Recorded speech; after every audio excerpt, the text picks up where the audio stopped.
Zach Pogrob, thanks for coming on, the 15-Minute Founder. As you probably guessed by now, we're going to learn everything there is to know about you in 15 minutes. That's the name of the game. So we're going to jump in directly to some hard-hitting topics. I actually first met you because, I kid you not, I kept seeing the word obsessed next to your name on content. Why are you so obsessed with obsession in some senses? Obsessed is the word the lazy use to describe the dedicated. One more quote from Kobe Bryant. If you really want to be great at something, you have to truly care about it. If you want to be great in a particular area, you have to obsess over it. A lot of people say they want to be great, but they're not willing to make the sacrifices necessary to achieve greatness. They have other concerns, whether important or not, and they spread themselves out. That's totally fine. After all, greatness is not for everybody. Zach, what is obsession, and how did you get so obsessed with obsession? Yeah, it's a funny story. Obsession has been, to put it simply, the through line between the progress I've made in my life and the people I really admire, like Kobe, like the Arnold, Walt Disney, Steve Jobs, right? If you look at the arc of their life,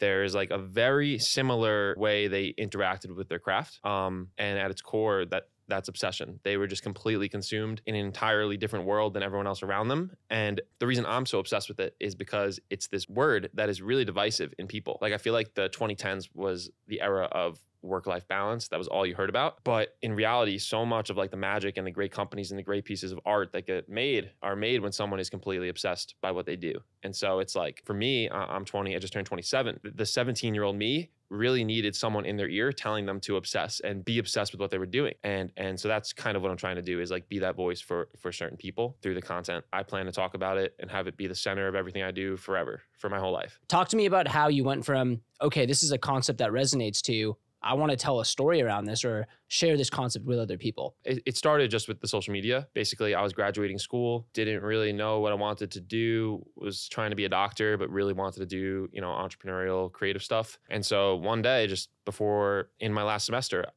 something took me over, and I was just like, I'm going to put something out on Instagram, online, every day, forever. And there was no real choice. And like, that's actually, I think, the most important part about obsession is often the things that you're really meant to do, you don't even sit down and decide to do them. It just happens like naturally, right? And so I just started posting, and over time, you notice what resonates with the audience and what's really unique and resonates with you. And obsession was that thing where I would make these posts and they would do really well. I shared this the other day. Tom Bilyeu, like 2-3 years ago, wrote out one of my obsession quotes, and it went super viral. Like, you could see it all over the internet. And it was like, I wrote this thing, and then Tom Bilyeu's in his mansion somewhere writing it on a whiteboard. And it's like, wow, this is true. This is real. And no one's really, I don't think of anyone when I think of obsession. Like, I think of certain people like Kobe and Michael Jordan, but no one's really built a brand around it. And so around, I would say like 2 years ago, I put in my bio, follow obsession. And then last spring, I just put the flag literally in the ground and was like, hey, if you want to be obsessed, if you're one of the obsessed, put a black flag in your bio, like identify with this. And that's kind of when the movement started, and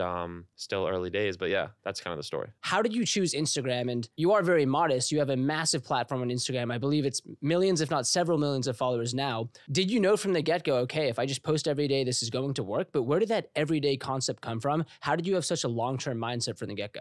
I think because I was so stressed about what I wanted to do, it was kind of like this anchor, like this saving anchor, where it's like, if I do this thing, I don't think I will fail. Like, if I actually keep going and keep iterating, like I have this kind of rule, which is I tell like new creators, and it's one medium every day for 5 years and better every day. And the better every day is the part that most people skip. Like, there are so many people who share online and they've been doing it forever, but it's not getting better and there's nothing new. There's no iteration.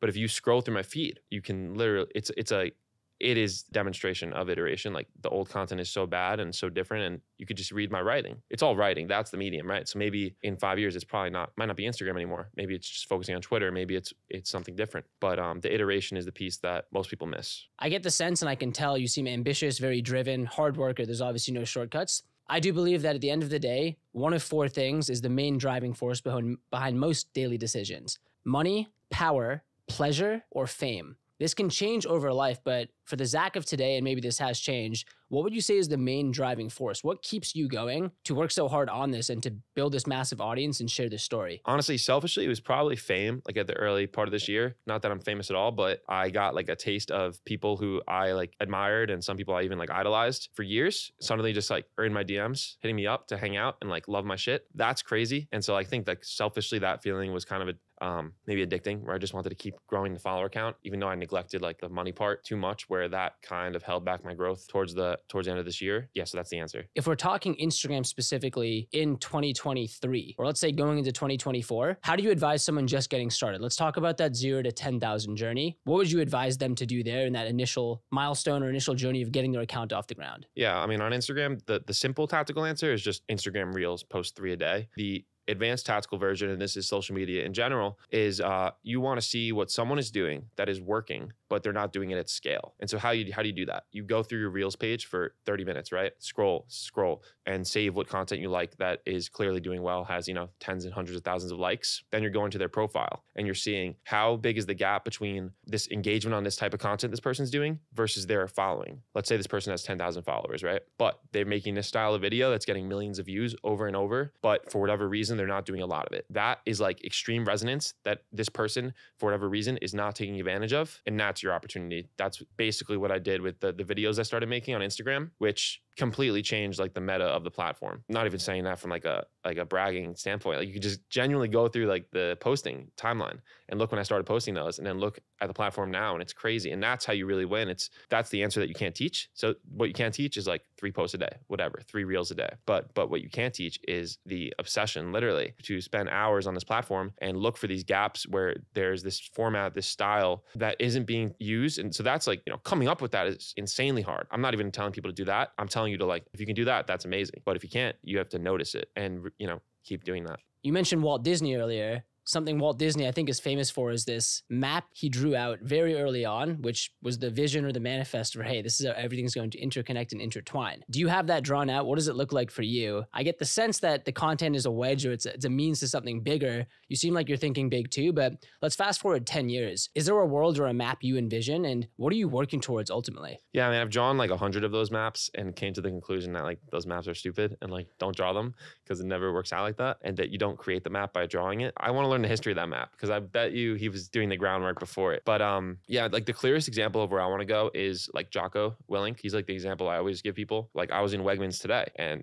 Jocko, obviously he was like in the military and a savage, but a lot of people just know him as like a podcaster and a writer. I don't know why. Like that's awesome. He's amazing. And his products in Wegmans, that's amazing. Jocko Fuels in Wegmans, Jocko Proteins in Wegmans. So like he has crushed it in my view more than most creators, building like the whole Disney world around his content, right? He has multiple bestsellers. All of his books are bestsellers, and he has incredible brands. He has a big leadership agency. He has Jocko Fuel, amazing supplement company, Origin Goods, like American made goods. Very big. These are big companies. I don't know how big, but very big companies. And you look at these creators that I really admire like him, and over time they basically figure out how to monetize every aspect of their life and what they care about. Like Jocko, there's very few things he'll interact with throughout the day that one of his companies doesn't own. And that's crazy to me. Like I get goosebumps talking about that. So that's kind of like the vision for where I want to go. And it's hard though. It's hard when for me to get there, I have to be much more selfless and build this thing that's not me, which is hard when you're a creator who has this personal following. And so that's like the vision. I am familiar with Jocko. One of my favorite quotes from Jocko is discipline equals freedom. Yes. That to me is also maybe a contrarian take for some. It's not universally agreed upon, this idea that if you're very disciplined with your diet, you eat the same thing 90% of the time, that actually gives you the freedom to go crazy in the other 10% versus mixing things up all over the place. I want to ask you, what is something that you believe that many people would disagree upon with you? That could be in business, that could be in personal life, but what is your contrarian take or something that, again, you believe that maybe others don't see eye to eye with you on or completely disagree with you on? I'm trying to think of a good answer. Like the obvious answer is like what I write about. I talk about obsession, right? Like it's like a lot of people don't love it. And so like what's funny is there are just some people who I'll notice like they follow me and then they're gone because I just think they can't handle like the things I'm talking about. But I think also like the normal pace and the normal volume of doing things is very, very low. That's something that I don't think not necessarily people would disagree with, but people just don't realize you can post 3 reels a day. Like I'm not doing that right now, but I have at times. And like there's so much volume that people are capable of, but they don't do because of like the standard thing. And yeah, that'd be it, I think. I am a big believer that when it comes to work and when it comes to health, you sharpen your body to sharpen your mind. That means the two go hand in hand. You don't just exercise for the benefits you get during the 1 hour of exercise. You do it for the other 23. And the same thing applies when it comes to sleep. You don't just do sleep or sleep for the benefits you get during the 8 hours. You do it for the person you are during the other 16. And that's why I don't view things like investing in the right bed or investing in my health as expenses. I view them as investments. And the 8 sleep bed is one of the best investments I have made. Let's go a little deeper there. Why does obsession strike a nerve? Why don't some people agree with it? Why does it rub people the wrong way? Let me just ask point blank too. Do you believe in work-life balance? Does that go against obsession? Is that where some of the dissonance comes from too? Yeah, like I think overall, I would say I disagree with like that word like balance. Like the entrepreneurs I really admire, there's like the phrase work-life harmony. It just becomes one thing where like everything you do filters down to this one obsession. That's really like the important aspect of obsession. It's kind of like, I'm kind of working on this idea. It's like the filter, right? Everything you do, every interaction you have, every experience you have filters down to this thing. Like artists are kind of the purest example of that, because a writer or a painter, you know, they'll go for a walk in the city and see something and then they'll put that into their work somehow. Like that's what I'm trying to do. I don't think it's right for everybody. There's different aspects to obsession. Like there's the word I say, but there's many different layers to it. But yeah, overall, like I think work-life balance holds people back. What I'm trying to say is I think people can find something that they'll be completely consumed by. And there's so much joy in that. That's what it is. It's pure joy. But a lot of people just haven't found it. And so instead they go into the work-life balance camp, and that limits their potential so much. If someone out there doesn't know what their obsession is, they maybe feel like they're floating. They're in a job that they don't love. They're in a 9 to 5, but they're thinking about their 5 to 9 and the side hustle they want to create. What advice do you have to someone for finding what their obsession is? Yeah, to me, there's only one answer if you don't get lucky and find it really young. I forgot who talked about this, but it's like athletes. A lot of these athletes you admire as obsessed because every kid is given a ball. So there's a lot of chances to find that obsession versus something like coding or something else where, you know, you don't really see it till you're older. Paul Graham has written about this and he says it better than anyone else, where you have to just always produce, and that when you always produce, you find your life's work like a pebble flowing downstream. I forgot how he describes it, but that's perfect. And that's what it is. And you have to put out so many things, try so many different like vehicles until you find this one thing that you're truly obsessed with. Like I love writing and I love designing. Those are like my two obsessions. Like, and then you have to find the vehicles for it. And so the vehicle, those are both really hard. I think most people could probably tell you their medium, but almost no one can tell you the vehicle. And the vehicle usually has to do with something that's present with the times, what's going on. Like it's a good opportunity now to do X. So you put your obsession into that vehicle and then things go freaking crazy. Like for you, you know, your vehicle is probably your business, right? That you're building, and you have different obsessions that play a role inside of it. How do you deal with the naysayers or the critics? Obviously, you're putting stuff out there that maybe is a bit divisive or it's striking a chord. And I'm almost positive there's many people who along the way, maybe since when you got started, said, that's a dumb idea, or why are you doing it? Or, oh, look at this person, that's cringe. How do you deal with that personally on an emotional or psychological level? Do you read the responses? Do you ignore them? Do you zone them out? Do you meditate for an hour a day? Or what do you do to process that and keep pushing? I don't know. I feel like I don't get that many.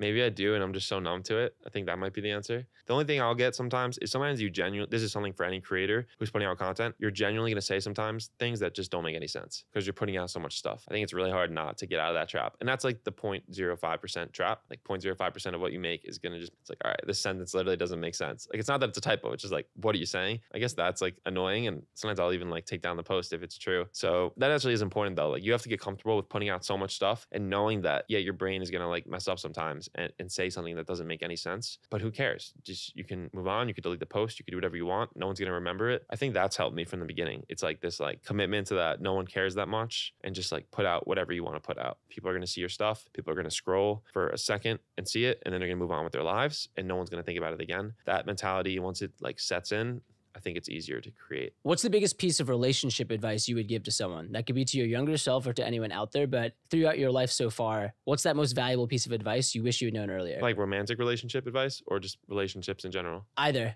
Okay. I'll give the general one because I feel like I'm not like super qualified to give the romantic one. I've been blessed, at least lately, in that like I don't really do much outbound. Like I let people come to me through the things I create, which is like one way to do things. And I think you can be successful that way. Like David Senra, a Founders Podcast, was like, yeah, I've never sent a cold DM in my life. And I'm kind of in the same camp. But one of the things I will do, and I have been doing lately, is that when you like someone's stuff on the internet, just DM them and tell them. That's such a simple thing to do. But if you do that often, like once a day or a few times a week, it compounds like in a great way because that builds a great relationship that is simple and like this person knows you don't want anything from them. Like when my stuff blew up last year, right? I just got a lot of DMs like over a few months, and a lot of people wanted things from me and wanted like secrets. But a few people who I really admire, all they did was DM me like, great job, this is awesome. And so I think that is super underrated. What would you say is your biggest keystone habit or daily ritual or weekly ritual that really grounds you and keeps you going too? This year it's been running. Been like completely obsessed and addicted to running. I feel like that's a common one. It's like if you ran, you know why. It's just like that quiet alone time, especially in the city. Like there's something so electric about running in a city in the morning. New York City, I feel like wakes up like surprisingly late. Like I feel like people who don't live here wouldn't think that. Like if you're out before 8 p.m., like 8 a.m., it's pretty quiet out, especially long runs. That is like the secret. That's how you really fall in love with running for anyone who's getting into it. It's like in the beginning, you're doing whatever, 4 or 5 miles. But once you can start ripping like 10 miles, 12 miles a week, like one run a week, you start to like look forward to that. And it really resets you mentally. What's something surprising about you that most people wouldn't know?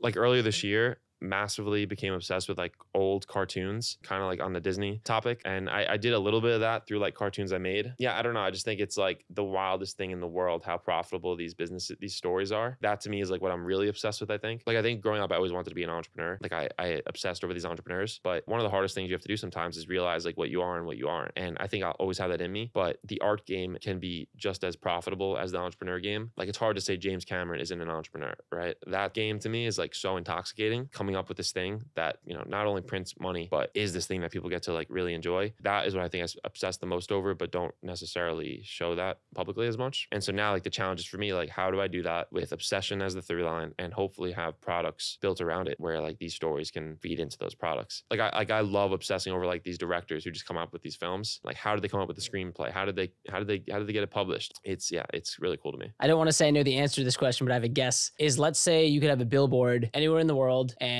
people will see this billboard. It's the most popular highway in the world, and you can put a line or put a sentence on there. What would it be? Well, I'll tell you two answers that aren't the obvious answer of obsession. That was my guess by the record. It would be follow obsession. The second motto that I would do, and this would be like my motto probably if I wasn't doing obsession, is play in decades, which is like what the people I really admire are doing. They're just doing this pursuit and thinking so like insanely long term.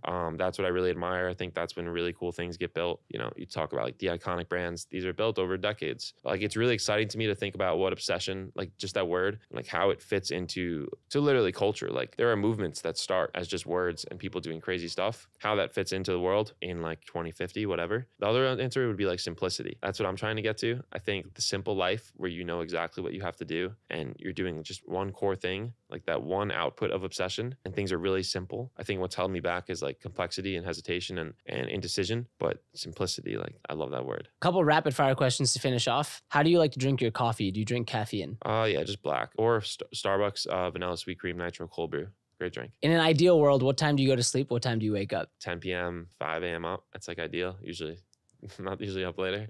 What is one song, book, or movie that's played a pivotal role in your life, or this earthquake moment? Life just wasn't the same after it. What was the middle one? Song, book, or movie? You can pick all three too. All right, I'll just rip them. Song. Lately, one song I love, Sympathy for the Devil. I listened to that song on like a long run, like a few months ago, and something like awakened in me. Like there's something about it that like literally like lit me on fire. And you'll have those moments if you like run that change you. So that song, put that on, go for a run or work out. You'll feel really good. I liked Arnold, Education of a Bodybuilder. Did you read that book? Yeah. Yeah, like the old book is so good. And Total Recall is really good too. Total Recall is good. Even his new book is like five rules or something. Be useful. I skimmed through some of it. It's good. And yeah, but that one's the best. It's like young Arnold, like pure obsession. That book made it clear to me like what obsession is. In a movie, probably Whiplash. That's like the obsession movie. If someone wants to understand obsession, there is like a lot of other layers to that movie. But yeah, I like that movie. Love it. I think let's wrap this up with something from Arnold. I think I love how he visualized and in some senses spoke into existence a lot of what he was going to do. Put the plan in place. He picked that single movement or output and then it happened. So we'll speak this into existence in decades. I can't wait to 10 years from now see Zach Pogrob merchandise in stores. I guess you'll have your own coffee brand. You like coffee, black coffee or the nitro cold brew. And then the media empire, whatever it might be. But Zach, thanks a ton. Really appreciate it. Let's go. Thanks, Arjun.